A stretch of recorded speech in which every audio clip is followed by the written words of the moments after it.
We have got a game changer for taxpayers in Canadian politics, and I didn't want to let this slip through the media cracks.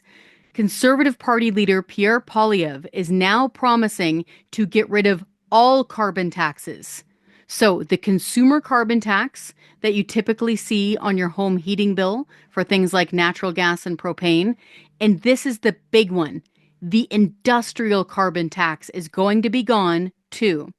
So, Pierre Poilievre made this announcement promising that if his conservatives form government and he is prime minister, he's going to axe all of the carbon taxes. Like, nuke them from orbit, just to be sure.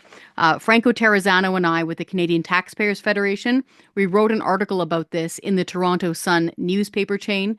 I strongly recommend you check it out because there's a lot of facts and data in there.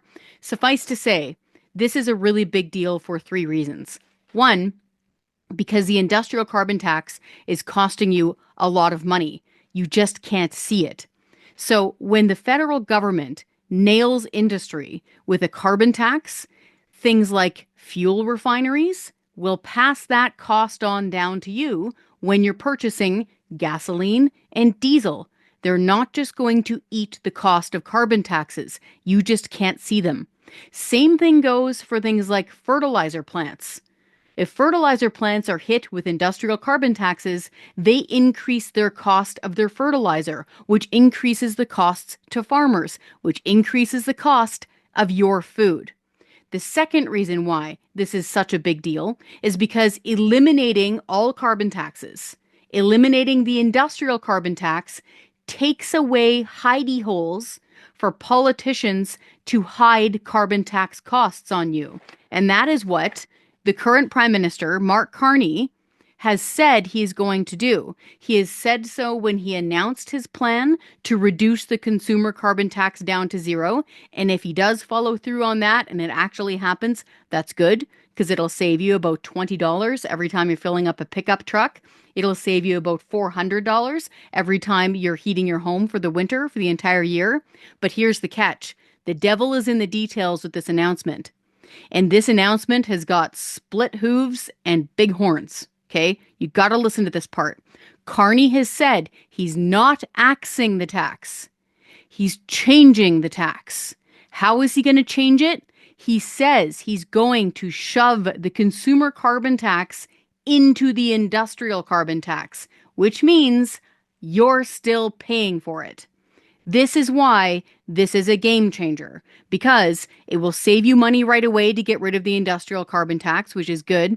It takes away the hiding places for politicians like Carney to hide carbon taxes. And third, especially with what we're dealing with right now with the United States and this current tariff war, this trade war, think about it this way.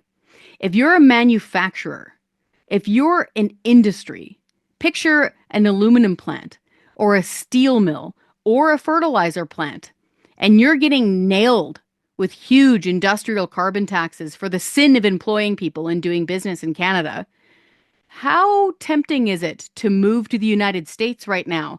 US President Donald Trump is ringing a dinner bell right now, begging industrialists and companies and manufacturers to move to the United States, to set up shop in places like Pennsylvania and Michigan and Ohio. How long do you think those factories are going to stick around in places like Ontario with an industrial carbon tax on our industries here in Canada? So that is why the announcement today, the announcement this past week from Pierre Poilievre saying he's going to get rid of all carbon taxes for real is a very big deal. Folks, if you want more details on this, head on over to our website, taxpayer.com.